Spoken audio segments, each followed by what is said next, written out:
An agreement has been reached to release Palestinian detainees and return Israeli bodies, supervised by Egypt.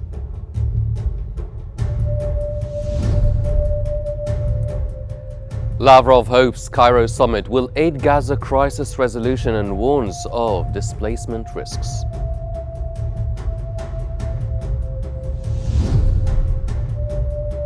And the Syrian interim president arrives in Amman for talks with the King of Jordan.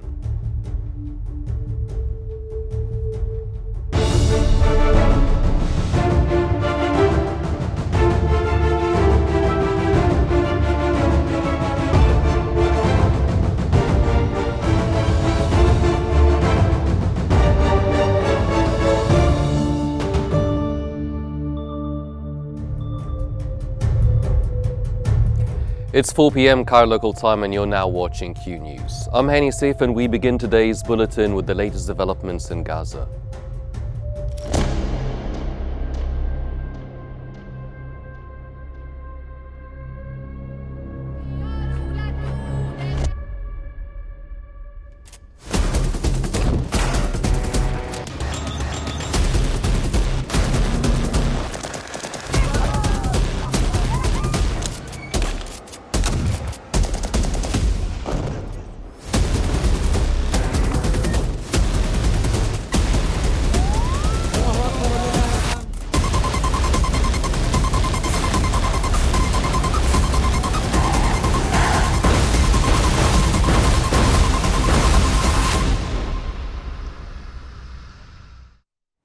An Egyptian source has revealed that mediators have reached an agreement to release all Palestinian detainees, a process initially scheduled for last week.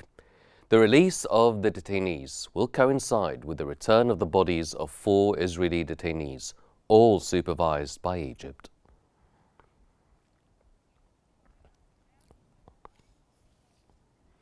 Hamas has stated that the release of the 7th batch of Palestinian detainees will coincide with the return of the bodies of Israeli detainees as well as the release of Palestinian women and children. They added that the release will follow a new mechanism to ensure the commitment of Israel to its implementation, with the timing of the exchange announcement to come at the appropriate moment. Hamas also mentioned that no proposal has been presented regarding the second phase, despite their readiness and willingness to proceed with all stages of the agreement.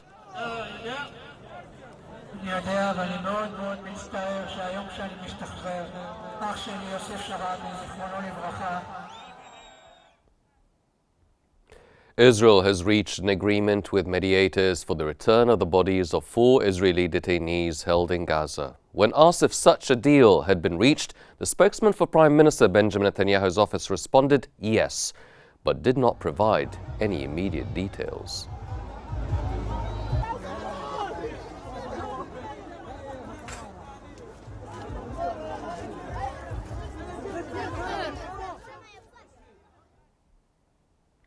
And for more analysis, we now move to Rehem in our newsroom. Rehem.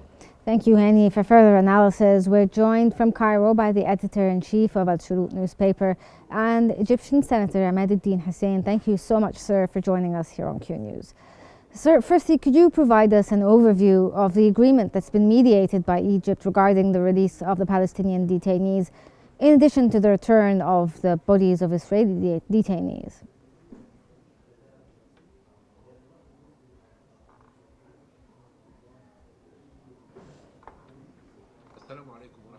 Upon your own greetings to you and to your viewers. The agreement made today is treated in the urgent standoff that took place last Saturday when Israel refused the release of more than 600 Palestinians under the pretext that Hamas is doing provocations. Egyptian efforts have succeeded to release the captives, as you mentioned in your report.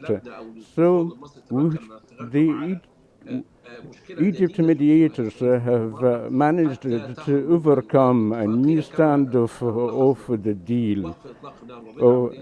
And the start of the hostages release in the 19th of January. Israel since then is making pretext until going through the second phases to be implemented, as well as the withdrawal from the Gaza Strip. And therefore, I think that the Egyptian mediator or negotiators should be praised that managed to miss the chance for Israel. Okay, sir, Hamas also mentioned a new mechanism to ensure Israel's commitment to the agreement. What do we know about this mechanism and how might it work when it comes to practicing the mechanism itself? Because we've seen, last Saturday the Israelis decided that we're not going to release the detainees.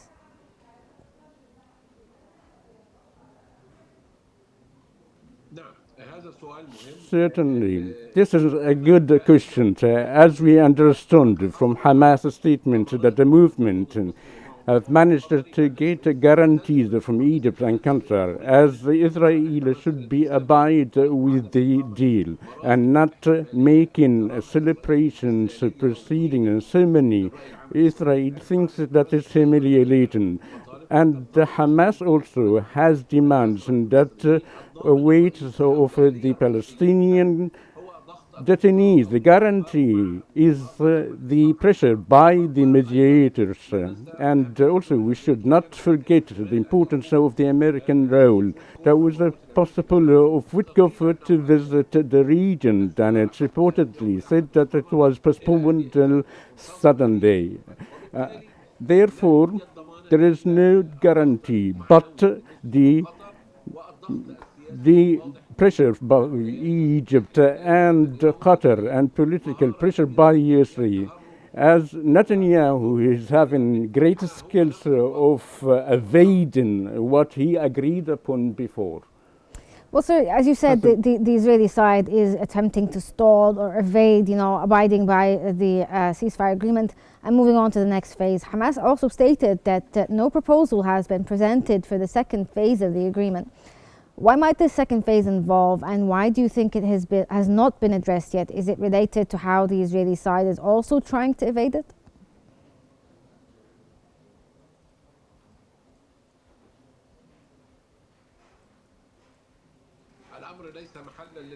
The matter isn't up to the perception. It became clearly said by Netanyahu that the Israeli mediators wouldn't go for the second phase before the mediators.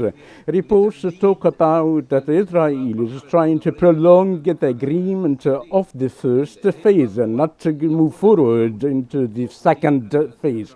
Netanyahu is saying to the negotiators that means that the fall of its government due to the threats of the far extremists in the government as Mutrich. This is one point. Secondly, Netanyahu has a greater problem is to adopt the Israeli budget, and if it's not been adopted in the next months, the government will be falling. So he's facing more than one problem. Thirdly, he's getting a great support by U.S. President as saying that Trump has to do with whatever he likes. And so the dilemma here, who's going to push Hamas to present to the Netanyahu more detainees without going through the second phase? As many reporters said that if they did so, that will be politically suicide. So, meaning the only papers for Hamas is the hostage. So if it's not going into the second phase, Netanyahu will get back to resume the fighting and the war once again. So, sir, if we move on to the second phase and the Israelis, decide to move on to the second phase, obviously this has to do with the detainees. How does this agreement fit into the broader context of previous detainee exchange between Israel and Hamas?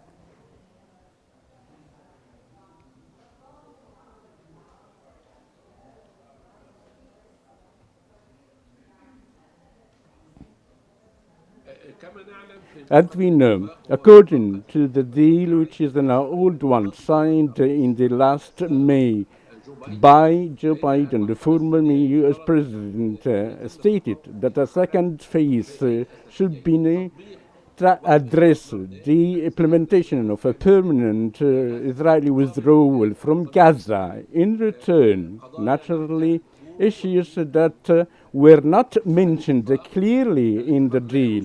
The deal did not stipulate about this regard. Therefore, Israel is saying that it cannot agree the second phase unless Hamas is to be out of the administration. Hamas already agreed upon to go out, but the point is, who's going to run Hamas? Are they going to be technocrats or the Palestinian Authority that Israel is rejecting? So any Israeli approval about the presence of Hamas in the second phase, meaning the fall of the Israeli government, which contradicts what Netanyahu named it as the absolute victory. So this negotiation should be made by the Palestinians and the Arab region, and along with Israel and the USA. Taking into account that the USA for that Hamas shouldn't be available or present in the political landscape in Gaza following the next day after war. Okay, thank you so much, sir. From Cairo, that was the editor-in-chief of Al-Shuruq newspaper and the Egyptian Senator Ahmed Hussein. Thank you for joining us here on Q News. Now back to you, Hani, in the studio. Thank you, Rehem. Russian Foreign Minister Sergei Lavrov has expressed hope that the upcoming Arab summit in Cairo will contribute to resolving the Gaza crisis. During a press conference after meeting with Qatar's Emir, Lavrov warned that the displacement of Palestinians would turn the region into a ticking time bomb and undermine the two-state solution. He also criticized Israel for violating agreements with Lebanon and Hamas and expressed concerns about European interference in Ukraine's negotiations.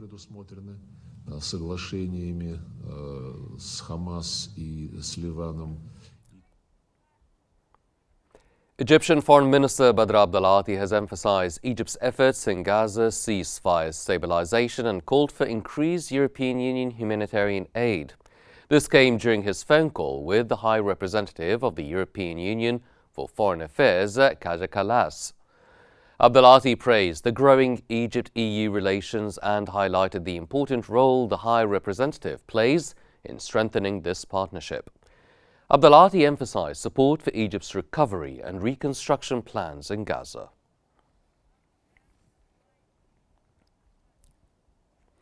The United Nations has confirmed that there are many difficulties in delivering humanitarian aid to the Gaza Strip. UN spokesman Stephanie Dujarric confirmed that the Israeli authorities have imposed restrictions on the entry of aid. He stated that there are significant challenges in bringing in mobile homes and tents. However, he added that the UN is continuing to deliver some of the needed aid, though much more is required. Cleansing.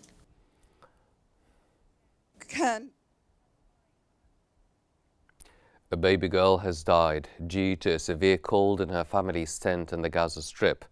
Local sources reported that the baby girl was less than 2 months old and died in her family's tent in the Shajaiya neighborhood east of Gaza City. Yesterday, 6 children died due to the severe cold, while the condition of others was described as critical.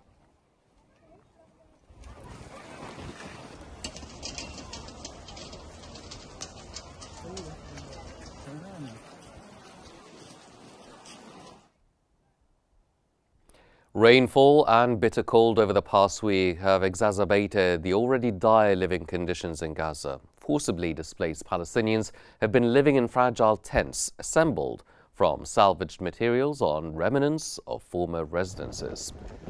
Essential supplies, particularly fuel and mobile shelters, have yet to arrive in adequate amounts. The frigid temperatures, lack of heating provisions, and inadequate nutrition have also led to a rise in chronic illnesses among children.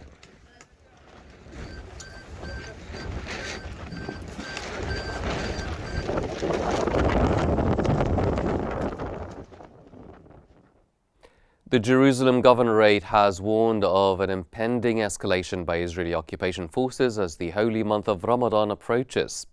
In a statement, the Governorate stated that the Israeli authorities intend to impose a series of provocative and discriminatory measures against Al-Aqsa Mosque during Ramadan. The Governorate called for the lifting of restrictive measures and the guarantee of freedom of worship at Al-Aqsa Mosque.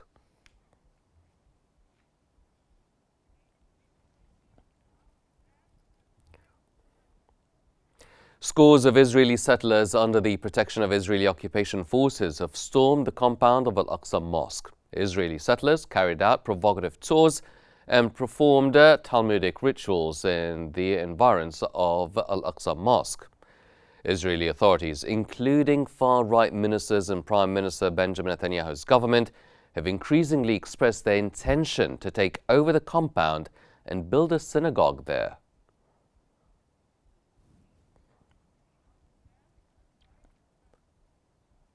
The Israeli occupation forces have continued their aggression on the city of Tulkarm and its camp for the 31st consecutive day, as well as on the Nur Shams camp for the 18th day. Israeli forces ordered the demolition of 11 homes in the Nur Shams camp, giving residents only 3 hours to retrieve their belongings. Troops raided homes in Jabal al-Salihin, forcing families out at gunpoint, and deployed military reinforcements, establishing barracks in residential buildings. The aggression has displaced 17,000 people, destroyed infrastructure, and blocked aid deliveries. Meanwhile, the Jabara checkpoint has remained closed for the 19th consecutive day, isolating Tulkarm from nearby towns.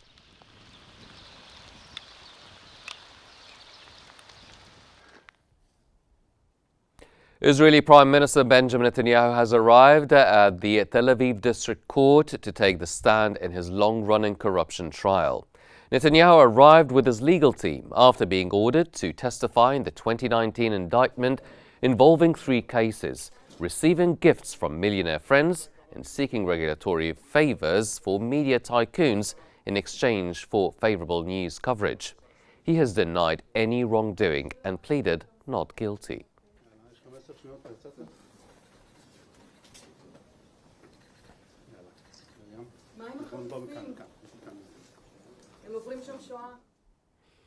Now we move on to the latest developments in Syria.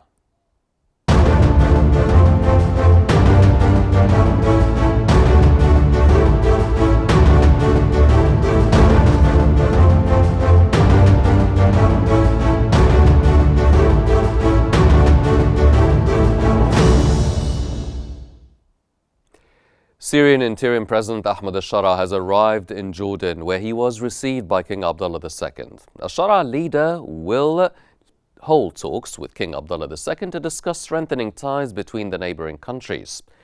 Al-Shara is also expected to engage in wide-ranging discussions on border security and ways to expand commercial relations. This visit marks the interim president's 3rd foreign trip, following visits to Saudi Arabia and Turkey since assuming power.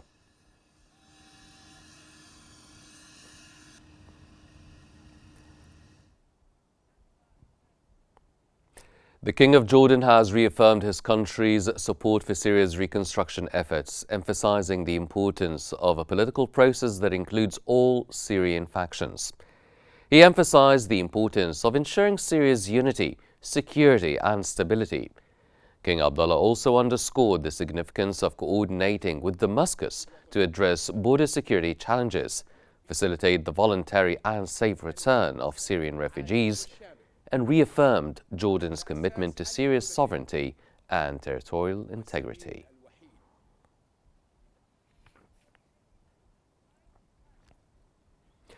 Jordan has welcomed the Syrian National Dialogue Conference and its outcomes, calling it a significant step towards rebuilding Syria on foundations that ensure its unity, sovereignty and stability. The Jordanian Foreign Ministry emphasized its support for Syria's transitional phase, aiming to pave the way for a sovereign, free and stable Syria. Jordan reiterated its readiness to assist Syria in the reconstruction process through a Syrian-led inclusive dialogue that guarantees the rights of all Syrians.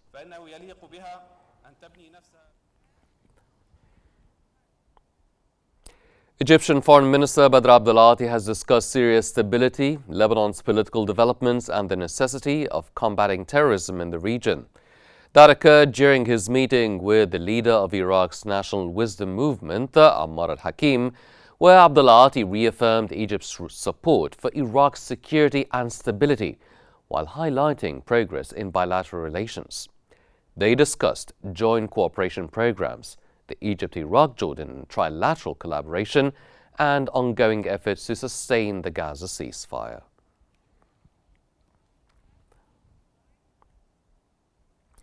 Arab League Secretary General Ahmed Abul Gheit has strongly condemned the recent Israeli airstrikes and attacks on Syrian territories, describing them as reckless provocations. Abul Gheit stated that these actions exploit Syria's political transition to establish illegal and unlawful realities. He emphasized that Israel's occupation of Syrian land violates international law and called on the international community to condemn this unprovoked aggression. The Arab League expressed solidarity with Syria in facing Israeli aggression. And in Moscow, the Kremlin has stated that preparations were being made for expert-level talks between Russia and the United States. Kremlin spokesman Dmitry Peskov reiterated that there was a mutual understanding between Trump and Putin about the need for an in-person meeting after thorough preparation.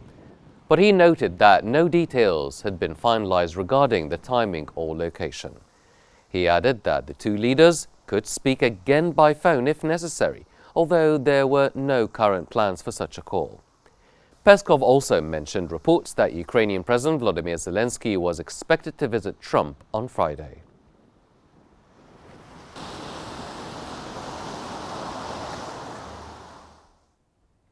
Russian Foreign Minister Sergei Lavrov has announced that Russian and U.S. delegations will meet in Istanbul on February 27th to discuss restoring to the operations of their respective diplomatic missions. Moscow has had no ambassador in Washington since the previous envoy, Anatoly Antonov, who left his post last October. U.S. Secretary of State Marco Rubio stated that high-level teams would work on restoring the country's diplomatic missions in Washington and Moscow as part of negotiations aimed at ending the conflict in Ukraine.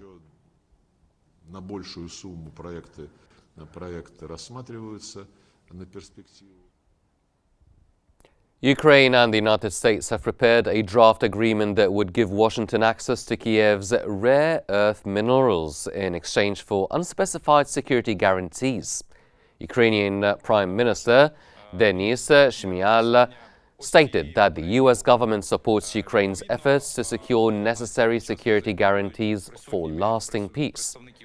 This comes after a week of tensions, as U.S. President Donald Trump sparked outrage in Ukraine and Europe by proposing a deal that would use Ukraine's mineral wealth to repay the U.S. for military aid. The proposal was outrightly rejected by Ukrainian President Volodymyr Zelensky.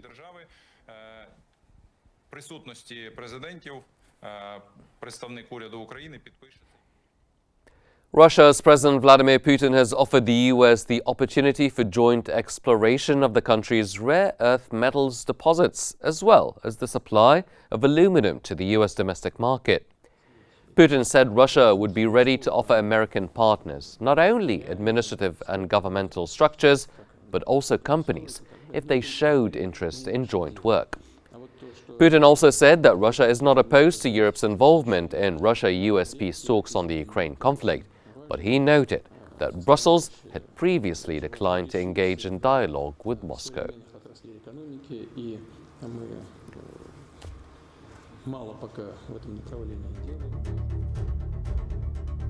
These are all the news we have for now, but here's a reminder of today's main stories.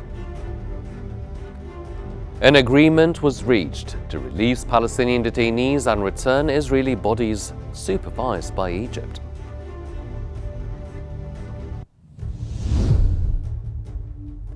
Lavrov hopes Cairo summit will aid Gaza crisis resolution and warns of displacement risks.